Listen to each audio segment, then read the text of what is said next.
बिस्मिल्लाहिर्रहमानिर्रहीम। नाजरीन आदाब। असर टाइम्स के वर्ल्ड न्यूज़ में आपका खैर मकदम है। नाजरीन, ईरान के हालात धीरे धीरे सुधर रहे हैं और 28 दिसंबर से जो प्रोटेस्ट शुरू हुआ था, जो धीरे धीरे बढ़ रहा था, और उसके बाद उसके अंदर बाकायदा तौर के ऊपर जो अमेरिका और इजराइल के एजेंट्स और टेररिस्ट दाखिल हो गए थे, उनके ऊपर कंट्रोल लगाया जा रहा है। और इन 12 दिनों के प्रोटेस्ट में आज जो पोजीशन है वो ज़्यादा बेहतर है। इसके बारे में कहा है कि ईरान ने कहा है कि हंगामों के बाद ईरान में अमन बहाल। ईरान में हालिया हंगामों, आतिशजनी और सिक्योरिटी फोर्सेस पर जानलेवा हमले के बाद मुल्क के बेशतर शहरों में हालात मामूल पर आ गए हैं। ईरानी पुलिस के मुताबिक गैर मुल्की हिमायत याफ्ता मुसल्लह और दहशतगर्द अनासिर ने अवामी अमलाक, मसाजिद, बैंकों और सरकारी तंसीबात को निशाना बनाया, जिसके नतीजे में कई पुलिस अहलकार और बसीज के अरकान मारे गए, जबकि सैकड़ों जख्मी हैं। हुक्काम का कहना है कि अवामी इज्तिमात और सिक्योरिटी फोर्सेस की मौसर कार्रवाई से बदअमनी पर काबू पा लिया गया है और मुतअद्दिद अफराद को गिरफ्तार कर लिया गया है। प्रोसिक्यूटिव जनरल ने मुलविस अनासिर को, जिन्होंने फॉरेन फंडिंग से या मुल्क को बर्बाद करने की कोशिश की है, उनके खिलाफ सख्त कार्रवाई करने की बातचीत की है। ईरानी हुक्काम ने अमेरिका और इजराइल पर फसादात की पुष्टपनाही का इल्ज़ाम लगाते हुए कहा है कि ये ईरान के खिलाफ मुनज़्ज़म मुहिम का हिस्सा है। पुलिस ने वाज़ेह किया है कि पुरअमन एहतजाज और तशद्दुद में फ़र्क रखा जाएगा, ताहम मुसल्लह और पुरतशद्दुद कार्रवाइयों के खिलाफ ज़ीरो टॉलरेंस की पॉलिसी अपनाई जाए।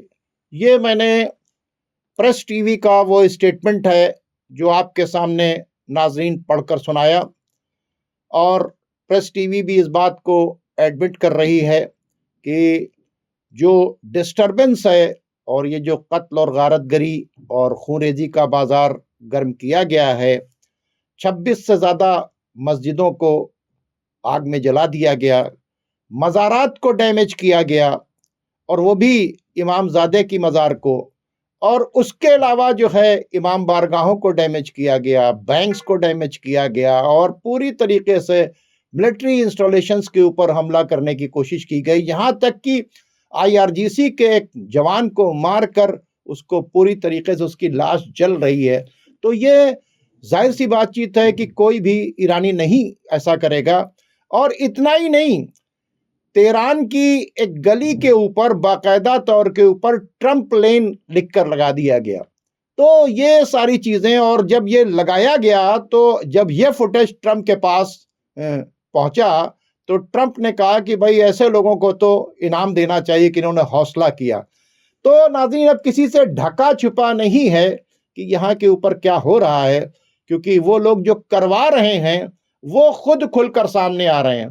पहले इजराइल आया खुलकर, फिर अमेरिका खुलकर आया कि वो सब करवा रहा है। अब यूरोप जो है वो पूरी तरीके से क्या कर रहा है कि ईरान की मुखालफत कर रहा है और कह रहा है कि हम रिजीम को चेंज होता हुआ देख रहे हैं और हम प्रोटेस्टर्स के साथ में हैं।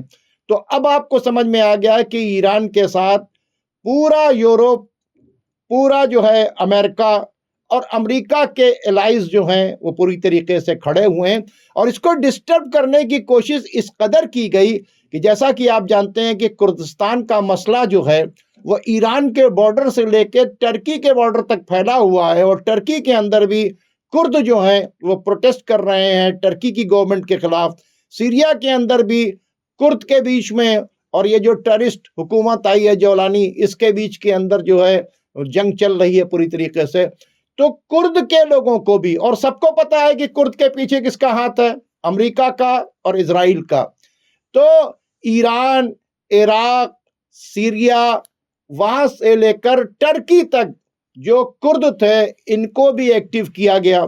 एक तरफ बलूचिस्तान के बॉर्डर से तमाम टेररिस्ट ऑर्गेनाइजेशंस को डाला गया, दूसरी तरफ जो है इराक के बॉर्डर से मुजाहिदीन खल्क वाले टेररिस्ट हैं और आईएसआईएस के टेररिस्ट को घुसेड़ा गया, और डेल्टा फोर्स ने भी घुसने की कोशिश की। कल रात भी कुर्दों की तरफ से, कुर्दों की आड़ में कुर्दिस्तान की तरफ से वहां करने की कोशिश की गई ईरान के अंदर, जिसके ऊपर एक अटैक किया गया। और अटैक करने के बाद जो है क्या हुआ कि वहां पर ईरान की गवर्नमेंट ने अटैक करके उनके ड्रोन को भी गिराया और उनके लोगों को ही मारा।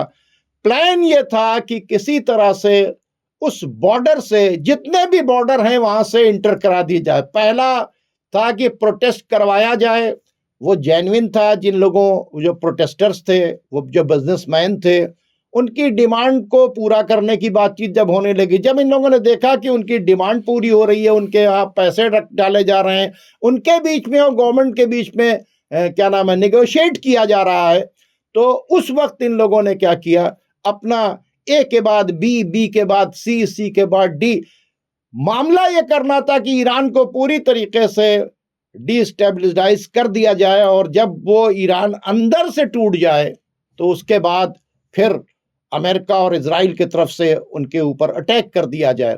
तो आप ये देखें कि जो फॉक्स का जो मालिक है, फॉक्स चैनल का जो मालिक है, एक ज़ायनिस्ट है। 40% मीडिया उसके कंट्रोल में है।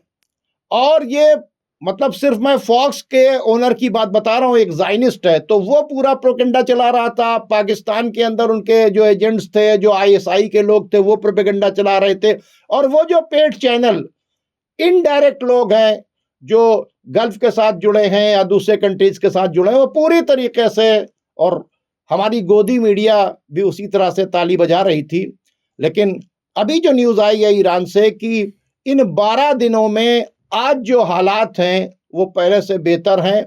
और आईआरजीसी के चीफ ने भी कहा है कि हम प्रोटेस्टर्स के बीच में और इनके टेररिस्ट के बीच का फर्क, ये जो आर्म्स सबनेशन लेकर घुसे हैं, जो इन्होंने वहां पर मिलिट्री इंस्टॉलेशन के ऊपर घुसने की कोशिश की थी, वहां से असलहे लूटने की बातचीत की थी, पुलिस स्टेशन के ऊपर अटैक कर रहे थे, वहां के ऊपर जो है आग बुझाने वाली तमाम गाड़ियों के ऊपर अटैक कर रहे थे, इनके ऊपर कंट्रोल करना शुरू कर दिया गया है। तो आइए इन तमाम बातों के ऊपर, और इसके साथ में लेबनान की के ऊपर जो इजराइल के अटैक हो रहे हैं उस पर, वेनेजुएला के हालात के ऊपर, और आपके रशिया और यूक्रेन के बीच में क्या हो रहा है, इन तमाम हालात के ऊपर बात करेंगे अपने मेहमान जनाब सैयद सुलेमान अहमद साहब से। वो हमारे साथ मौजूद हैं।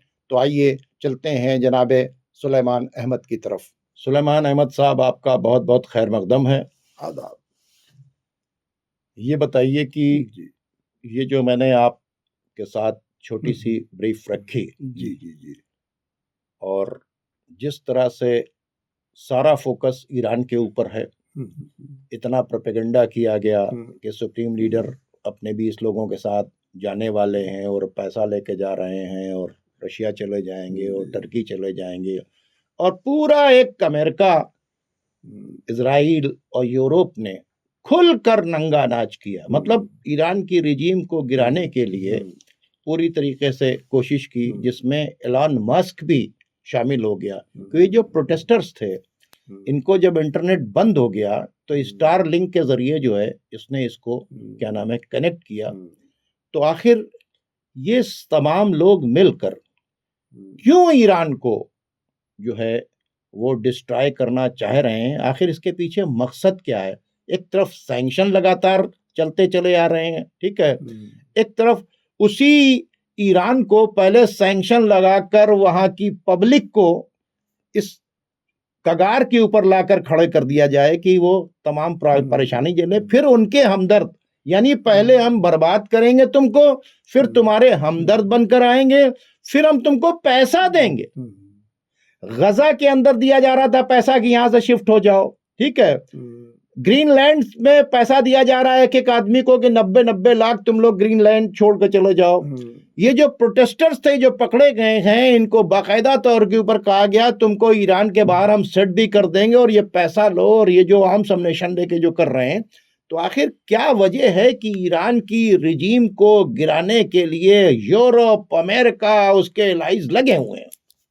देखिए, ये जो ईरान की रिजीम है इसके साथ एक दिक्कत इनको ये है कि एक तो ग्रेटर इजराइल का प्लान है वो ये रोक रही है, वो रोक रहा है, उसमें सबसे बड़ा ऑब्स्ट्रक्शन वही है। बहुत अच्छी बात इसके अलावा गल्फ में अमेरिका ने ये डिसाइड किया था कि जितने रिजीम्स जो इजराइल को पोटेंशियल थ्रेट हैं सबको हम चेंज कर देंगे।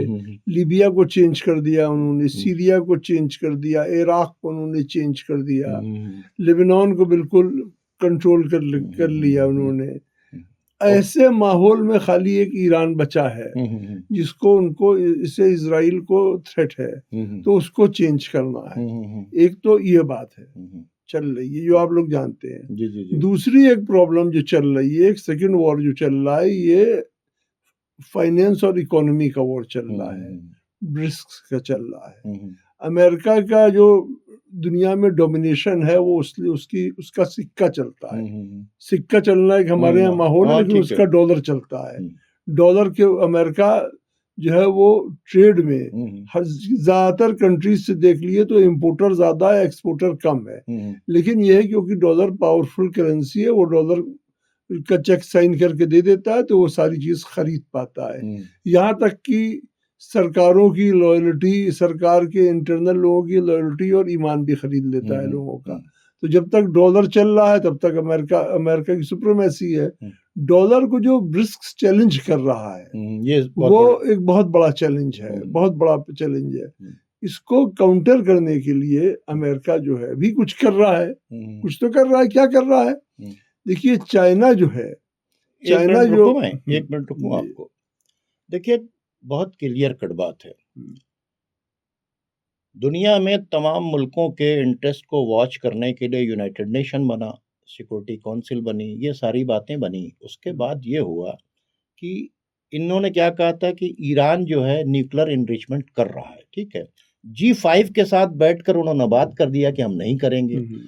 अमेरिका ने से कह दिया और मॉनिटर कर रही थी बाकायदा तौर पर IAEA की टीम कि भाई इससे ज्यादा मैनेजमेंट नहीं करेंगे, है ना।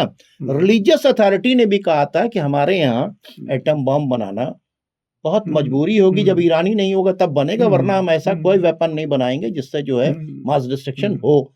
तो बैठकर बात भी हो रही थी। आपको पता है कि अमेरिका से अभी इस ट्रम्प से G5 के अंदर ओबामा के साथ में उनसे सब बात होकर सब लिखा पढ़ी में हो गया थे, पीसफुल। ये आखिर उन सारी बातों के बावजूद उस चीजों को तोड़ना, फिर नेगोशिएशन की टेबल के ऊपर करना, फिर ईरान के ऊपर अटैक करना, फिर उनकी टॉप लीडरशिप को मार देना, और फिर उसके बाद ये रिजीम चेंज करने की बातचीत। आखिर क्या जिद है? देखिए जी, अब ये बताइए कि पहले जो सवाल का जवाब दे रहे थे वो नहीं, दोनों को जोड़ के क्लब दोनों इसको भी हम क्लब कर देंगे। जी।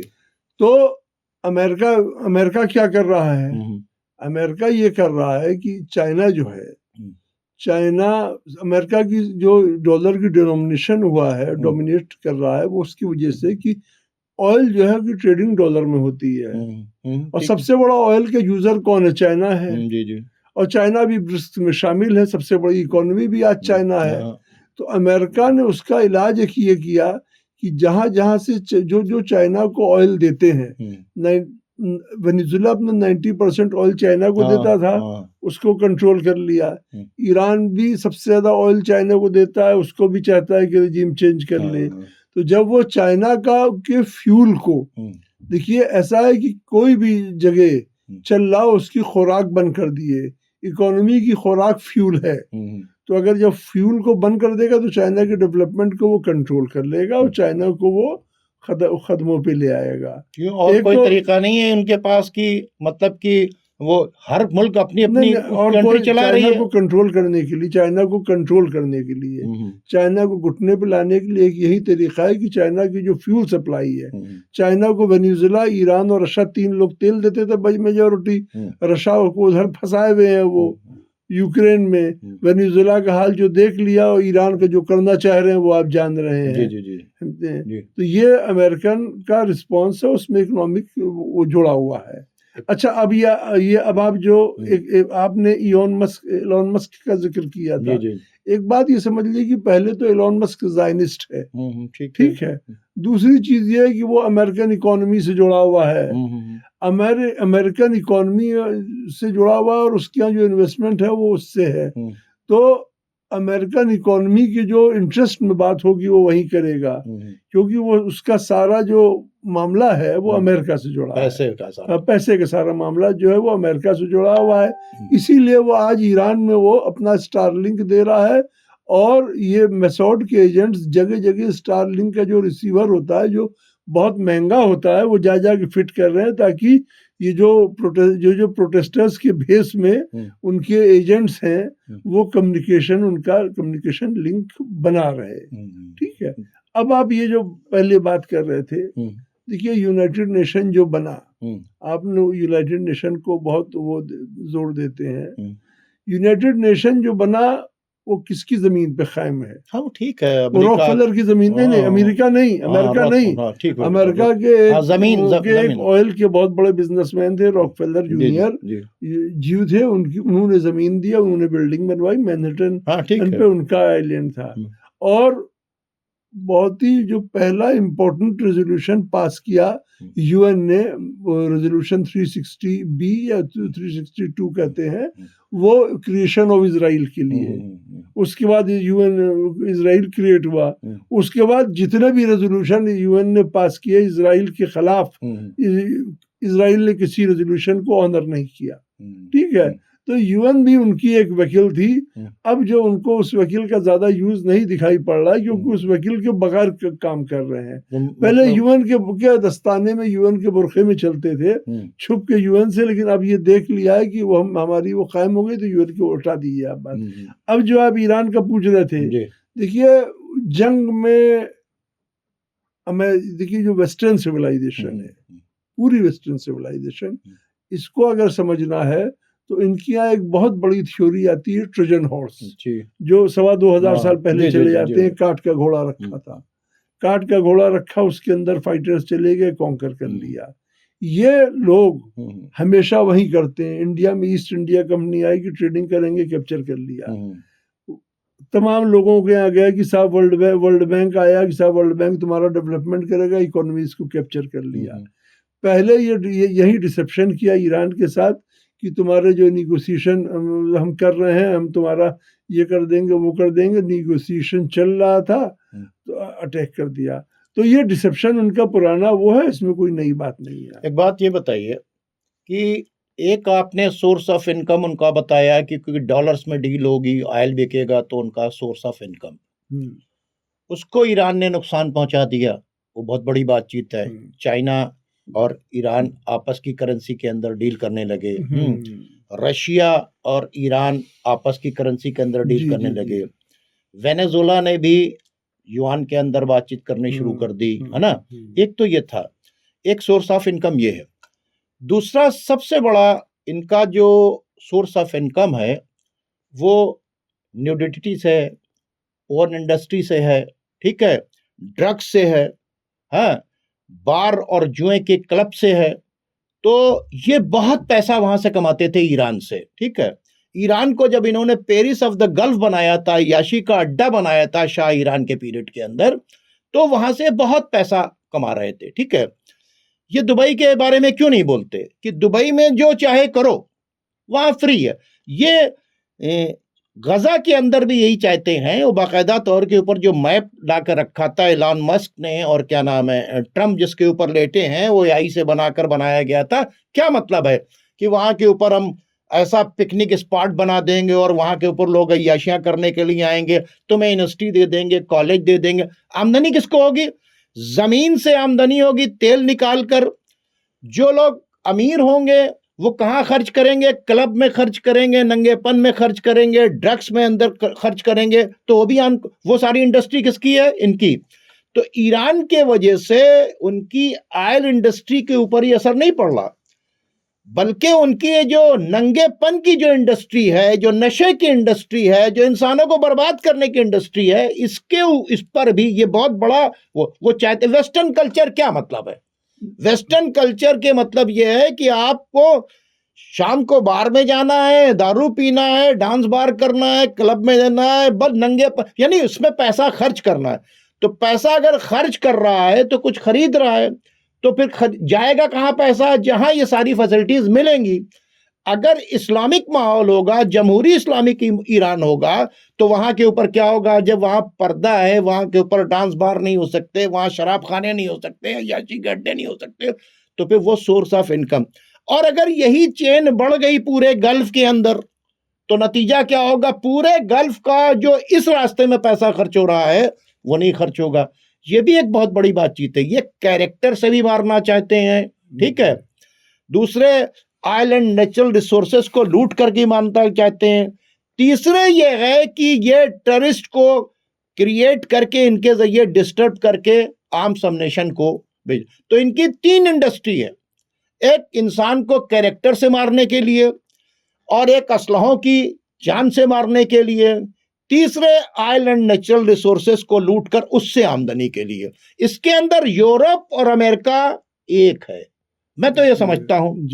अब आप ये बताएं कि ये तो हमने समझा, आपने अपना ओपिनियन, इनकी कुल मिला के है कि इनको पैसा चाहिए, पैसा चाहिए। इंसानियत रहे या ना रहे, इंसान रहे या ना रहे, इनके हिसाब से कोई जो चलेगा उसको दुनिया में जीने का हक है, और इनके हिसाब से नहीं चलेगा तो उसको मार देंगे। देखिए, तो अब नहीं, जस्ट मिनट। देखिए, ये सब लोग कहते हैं कि इनको पैसा चाहिए, ये हाफ नोशन है। ग्रेटर इजराइल का मामला तेल से पुराना है। अच्छी बात ये जितने लोग कहते हैं कि सिर्फ पैसा चाहिए, ये सही बात नहीं है। ग्रेटर इजराइल का ख्वाब ज्यूस का तब था जब न तेल निकला था ना इंजन बना था। बहुत अच्छी बात, 1822 से आगे इन्होंने जो बहुत अच्छी बात की सुलेमान साहब, बहुत अच्छी बात। और दुनिया का सबसे बड़ा पैसे वाला रोथशाइल्ड फैमिली, जिसे रोथशील्ड फैमिली भी कहते हैं, उन लोगों ने इजराइल के फॉर्मेशन पे इतना पैसा खर्च किया। एक प्रोग्राम भी मैंने आपके चैनल पे बनाया था अनवर अब्बास साहब के साथ। इतना पैसा खर्च किया, इतना पैसा खर्च किया, जमीनें खरीदी, पूरी दुनिया की साजिश चली, बेलफोर्स डिक्लेरेशन, एक बहुत लंबी हिस्ट्री है। और आज भी वो बहुत सारे कंसिडरेशन को बालाए ताक रख देते हैं ग्रेटर इजराइल के क्रिएशन के लिए, ग्रेटर इजराइल के लिए, और वो जिसकी तरफ वो बढ़ रहे हैं। साथ में पैसे के मामले को उन्होंने साथ में इंक्लूड कर दिया है। अब रही बात ये कि जो आप कैरेक्टर की बात कर रहे हैं, उसके इसमें 2 बात है कि वो जानते हैं कि जब हम इस इलाके में तेल निकाल रहे हैं, इस इलाके के आदमी पैसा कमा रहा है, तो इस इलाके का आदमी जब मॉरली करप्ट रहेगा और इन सब में जुटा रहेगा, तो कभी अपनी सोसाइटी के बारे में उसका कॉन्शियस जागेगा नहीं। और साथ में जो उसका पैसा जो वो कमा रहा है, वो खर्च करता भी रहेगा, वो खर्च करता भी रहेगा। दूसरी चीज ये है कि जब दुनिया में लालच होती है, तो इंसान पैसा कमाने के लिए ज्यादा ललचाता है, ज्यादा दौड़ता है, और जब ज्यादा दौड़ता है तो अपने जमीर को भी बेच देता है। ठीक है, पैसा कमाने के लिए। बहुत अच्छी आपने ये जो ग्रेटर इजराइल वाला बात बताया, और ये बहुत, क्योंकि वो कहते हैं we are chosen people of God, ठीक है। अब और हमको सब कुछ करने का राइट है। जाहिर सी बातचीत है कि अगर सारी चीजें एक जगह अवेलेबल होंगी तो वहां भीड़ हो जाएगी। तो अगर उनकी ब्रांचेस उनके दरवाजे के ऊपर मिल जाए, जिन चीजों के लिए ये अरब के कंट्रीज या वो जो पैसे वाले लोग इनके यहाँ जाते हैं अय्याशियां करने के लिए, वो सारी फैसिलिटीज अगर इनको यहाँ के ऊपर दे दिया जाए तो यहाँ से हमको इनकम हो जाएगी। दूसरी बातचीत है कि ब्लैक मेलिंग पॉलिटिक्स, ये जेफरी एप्स्टेन का जो बाकायदा तौर के ऊपर जो अभी फाइल आ रही है, उन्होंने बड़े बड़े लोगों को पूरी दुनिया के ब्लैक मेल कर रखा है। मकसद क्या है कि ब्लैक मेल रहोगे तो हमसे कुछ नहीं बोलोगे, क्या नाम है, हमारे खिलाफ नहीं बोलोगे। ब्लैक मेल के अलावा तुम अगर हमसे पैसा ले लोगे किसी तरीके से अंडर टेबल, तो तुम कुछ नहीं बोलोगे। तुम्हारी जो अय्याशियों की फाइल है वो सामने रख देंगे तो नहीं बोलेंगे। तो इन सब का मकसद क्या है कि पूरी दुनिया को उलझा दो ताकि हम ग्रेटर इजराइल, और ग्रेटर इजराइल हमें बनाना कहां तक है? दरियाए नील से दरियाए फुरात तक, यानी उनको जो ग्रेटर इजराइल बनाना है तो खैबर में जहां से गए थे वहां से लेकर जो गए वो इराक के दरियाए फुरात तक, जिसके अंदर जॉर्डन भी है, जिनके अंदर लेबनान भी है, जिसके अंदर सीरिया भी है, जिसके अंदर सऊदिया भी है, इराक भी है। तो ये पूरा उनको ग्रेटर इजराइल बनाना है। और ये जो ज़ायनिस्ट लॉबी जो है, क्या आप ये नहीं बताएंगे कि क्या ज़ायनिस्ट लॉबी ही अमेरिका को कंट्रोल कर रही है, यूरोप को कंट्रोल कर रही है? इस पे आपका क्या कहना है? देखिए, ऐसा है कि ये तो एक हिस्ट्री का पार्ट है और आज से नहीं, ये एक काफी लंबा इसका इतिहास है जो वो कंट्रोल कर रहे हैं, क्योंकि वो फाइनेंस कंट्रोल कर रहे हैं। अल्लामा इकबाल का एक शेर भी है कि यूरोप की रगेजा बन गए यहूद। रगेजा मतलब खून के दौरान का वो बन गए यहूद। तो ये आज से नहीं है, ये बहुत दिन से है, क्योंकि वो फाइनेंस कंट्रोल कर रहे हैं। इसलिए जो है वो फाइनेंशियल सिस्टम जो खड़ा है वो उनकी उस पे खड़ा हुआ है, तो वो कंट्रोलिंग उसमें है। तो एक तो ईरान उनका जो ये वाला जो कारोबार है, न्यूडिटी का प्रोग्राम, उसमें बहुत बड़ा रोल है। एक और पॉइंट जस्ट अ मिनट, देखिए न्यूडिटी का जो कारोबार है, न्यूडिटी का कारोबार और ये सारा कारोबार जो दुनिया के ट्रेड में इतना बड़ा फाइनेंशियल सेक्टर नहीं है, लेकिन जब ये सब चीजें होती हैं, जैसे मान लीजिए एक मुल्क में ये सब चीजें हैं, तो वहां का आदमी इन सब चीजों को देख के, कैसीनो को देख के, क्लब हाउस को देख के ललचाता है। जब वो ललचाता है, अब वो महंगा रहता है, तो वो पैसा कमाने के लिए ज्यादा दौड़ता है। जैसे मिसाल के तौर पर ब्यूटी पीजेंट्स कराए जाते हैं, ब्यूटी क्वींस बनाई जाती हैं। ये जो ब्यूटी क्वींस बनती हैं, तो इनको पाने के लिए, इनको हासिल करने के लिए लोग वो दौड़ते हैं। जब दौड़ते हैं तो उसके लिए जराए जुटाते हैं, उन जराए जुटाने में अपने जमीर बेच देते हैं। वहीं से ब्लैकमेलिंग शुरू होती है। अगर ब्लैकमेल नहीं भी कर रहा है किसी को, तो वो जमीर बेच देगा। तो बहरहाल वो जमीर बेच देगा, और जो सिस्टम उसको ये सब दे रहा है वो उसके हमेशा गुलाम रहेगा, वदर वो ब्लैकमेल होता है कि नहीं होता है। देखिए वो अलग सी चीज है, लेकिन जो टूल्स का इस्तेमाल कर रहे हैं, ठीक है, ये सारे भाई कैसे कंट्रोल कर रहे हैं? अब तो ये है कि भाई आप ये कैसे कंट्रोल कर रहे हैं, कैसे से कंट्रोल कर रहे हैं? उसमें एक बात समझ लीजिए कि अरब के जितने वो हेड ऑफ द स्टेट्स हैं, सबकी पर्सनल वेल्थ जो है यूरोप और अमेरिका में है, लाखों करोड़ रुपए है, कई लाख करोड़ रुपए है, पैलेसेस हैं, उनके पैलेसेस हैं। पैलेसेस के अलावा बैंक बैलेंस, शेयर में कैपिटल, सारी दुनिया में they are heavily invested into the stock market of, वो यूरोप के स्टॉक मार्केट में, अमेरिकन स्टॉक मार्केट में वो इतने ज्यादा इन्वेस्टेड है कि वो कभी ना चाहेंगे कि वहां की स्टॉक मार्केट गिरे। अच्छा, अगर वो ज्यादा वो कुछ करेंगे, इनके खिलाफ जाएंगे, तो उनका एसेट फ्रीज कर देंगे, उनके ऊपर एक इल्जाम लगाएंगे, एसेट फ्रीज कर देंगे। बहुत सारे लोगों का एसेट फ्रीज हुआ। तो जब एक बार उनका पैसा देखिए आप, बहुत सिंपल सी बात है, किसी बैंक में जाइए, खाता है तो पैसा जमा कर दिए, बस बैंक ना पूछेगा, जब निकालने जाएंगे तो पूछेगा कहाँ से आया, कैसे आया।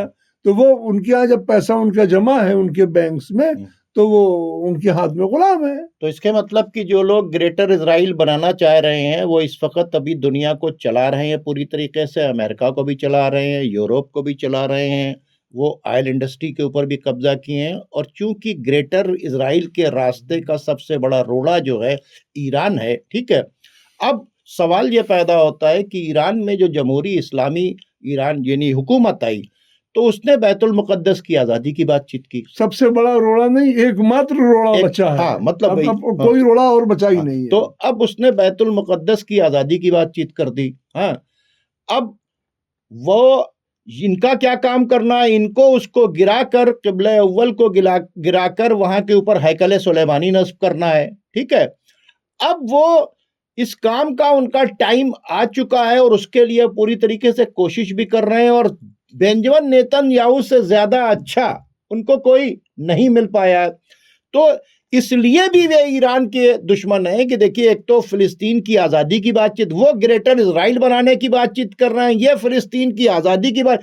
तो किसी भी नेगोशिएशन के ऊपर ईरान आकर बैठ जाएगा, वो करेंगे नहीं जब तक ईरान फिलिस्तीन की आज़ादी का और बैतुल मुकद्दस की आज़ादी का एजेंडा नहीं छोड़ देगा। सारी बातें कर देंगे वो, ईरान को कह देंगे कि आप न्यूक्लियर भी बना लीजिए, आप ग्रेटर इजराइल के रास्ते से हट जाइए, आप बैतुल मुकद्दस के रास्ते से हट जाइए, आप फिलिस्तीन की आज़ादी के। तो आज जो कुछ ईरान को के साथ हो रहा है वो ड्यू टू पैलेस्टाइन हो रहा है, लेकिन उसके बावजूद भी खामनाई साहब को मार देने की बातचीत की जाती है। हाँ, ईरान के ऊपर सारा इस तरह से पूरा यूरोप बोल रहा है। आप बताइए कि ओआईसी के जो कंट्रीज हैं, ये क्या फेविक्विक लगाएं अपने मुंह के अंदर? ये क्यों खामोश बैठे हुए हैं? ये कुछ नहीं, ये क्यों नहीं बोल रहे भाई? ओआईसी एक है ना, एक सारे कंट्रीज की ऑर्गेनाइजेशन है ना, है? और ये अब अंधे को नहीं समझ में आ रहा होगा, यानी जितने भी रेजिस्टेंस मूवमेंट चल रहे हैं फिलिस्तीन की आजादी के, कौन चला रहा है? ईरान चला रहा है। देखिए अब इसमें तो ये क्यों नहीं बोल रहा है जी? एक बात समझिए कि अमेरिका बहुत बड़ी डेमोक्रेसी और सारा यूरोप बहुत बड़ी डेमोक्रेसीज हैं और बहुत पुरानी डेमोक्रेसीज और डेमोक्रेसीज को बड़ा रिस्पेक्ट करते हैं।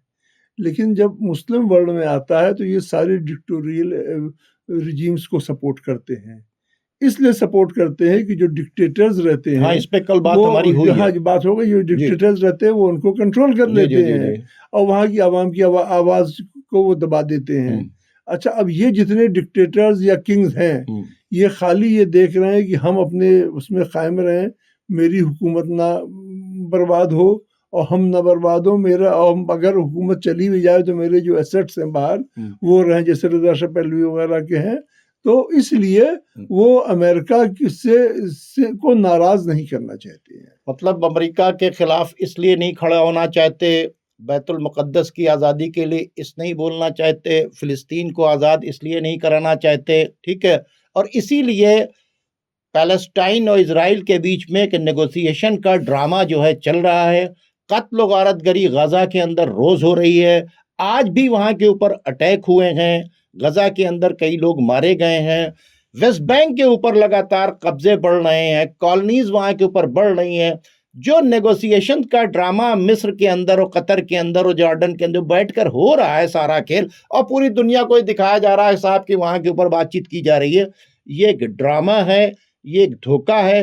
रिपोर्ट्स आ रही हैं कि धीरे धीरे वहां से फिलिस्तीनियों को शिफ्ट किया जा रहा है, ये मारा जा रहा है, शिफ्ट किया जा रहा है। जी, मैं और कहना चाहूंगा कि जो कल से लेकर आज तक जो लेबनान के ऊपर इजराइल के सबसे जबरदस्त, सबसे भयंकर हमले हो रहे हैं, जी जी जी जी, ये मुझे अप्रीहेंशन है, ये मेरा पर्सनल अप्रीहेंशन ये है कि हो सकता है इजराइल अपनी फौज को मार्च कराने की सोच रही हो ईरान की तरफ।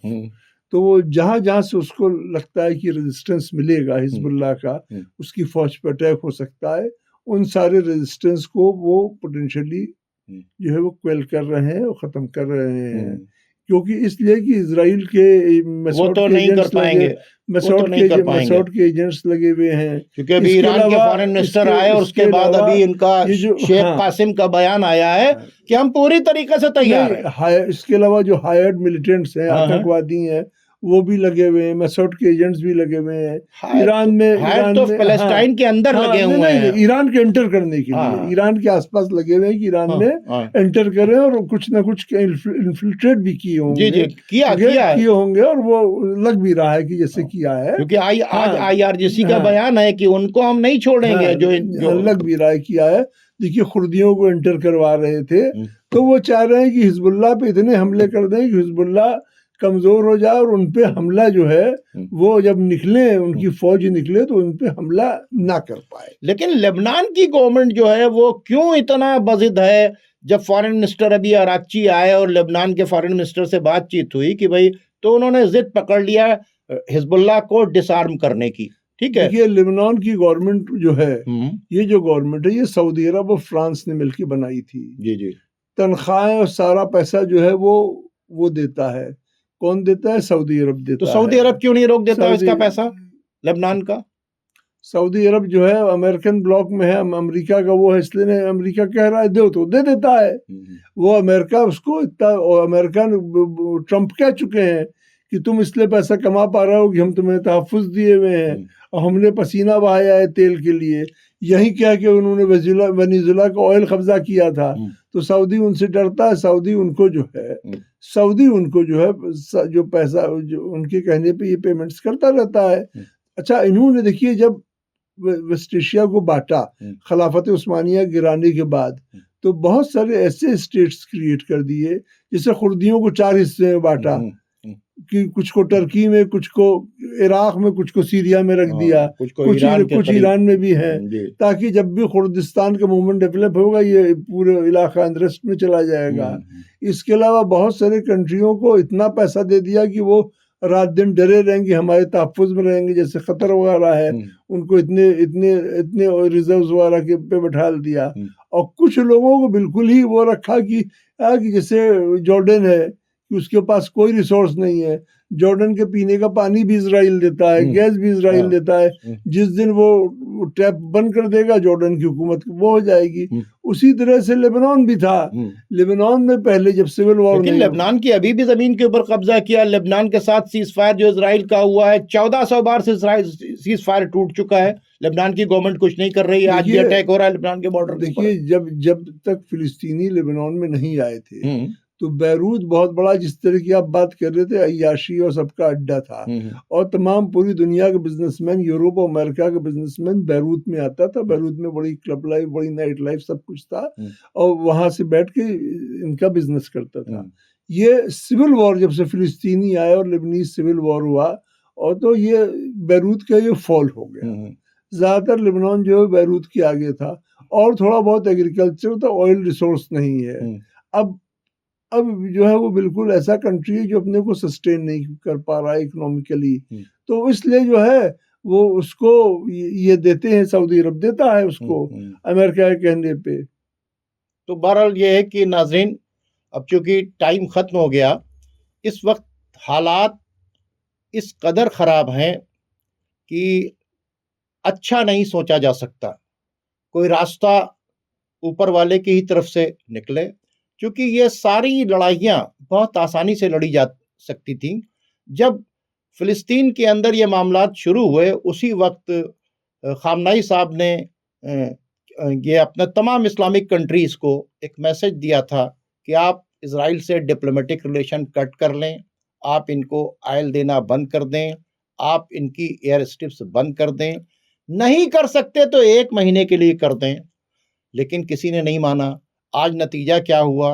1 लाख से ज़्यादा फ़िलिस्तीनी मारे जा चुके हैं, कत्ल व गारतगरी रोज़ाना हो रहा है, और धीरे धीरे फ़िलिस्तीन के ऊपर कब्ज़ा हो रहा है।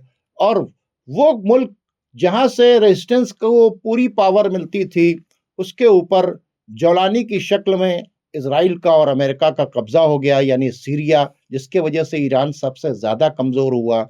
अब इनकी फोर्सेस जो हैं वो बाकायदा तौर के ऊपर इराक के अंदर भी जो अमेरिकन बेस है वो बहुत ज़्यादा क्या नाम है, एक्टिव हो चुका है, वहाँ के ऊपर आर्मी आ रही है।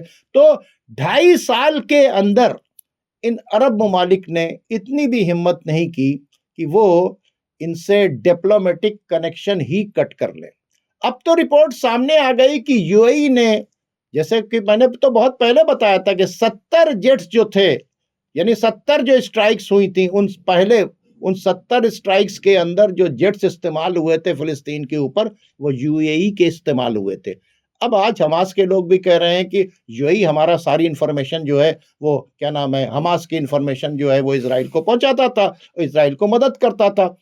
अब जिस तरह से यूएई इजराइल के साथ खुलकर खड़ा हो गया है, हालांकि एग्रीमेंट तो सबके है इब्राहिम अकॉर्ड की शक्ल में। इब्राहिम अकॉर्ड के मतलब ग्रेटर इजराइल एजेंडे का एक पार्ट था जिसके ऊपर ये सारी बातचीत हुई है, लेकिन कोई मुत्तहिद होके नहीं खड़ा हुआ। अब भी वक्त है।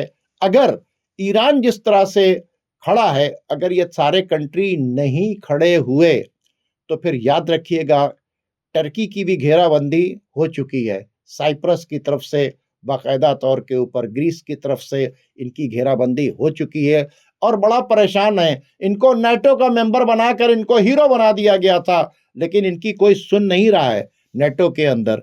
नाटो भी इनके खिलाफ खड़ी हो जाएगी और एक दिन ये देखिएगा कि इनके हाथ कुछ नहीं आएगा। अब भी वक्त है, टर्की है, सऊदी है, ईरान है, ये ज्वाइंट होने के बाद एक साथ खड़े हो जाएं।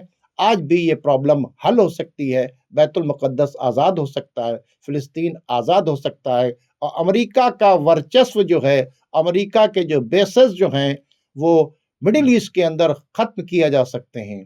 नहीं तो जंग होगी, और जंग के बाद फिर आप ये देखिएगा, जंग ऐसी होगी कि अमेरिकन बेसेस के ऊपर भी अटैक होगा, इजराइल के ऊपर भी अटैक होगा, ईरान के ऊपर भी अटैक होगा और ये कत्ल गारतगरी और खुरेजी का बाजार गर्म होगा। हम नहीं चाहते कि ये हो, लेकिन हालात कुछ ऐसे दिख रहे हैं जो हमने आपके सामने रख दिया। नाज़रीन, अब आप हमें और हमारे मेहमान को इजाज़त दीजिए। खुदा हाफिज़।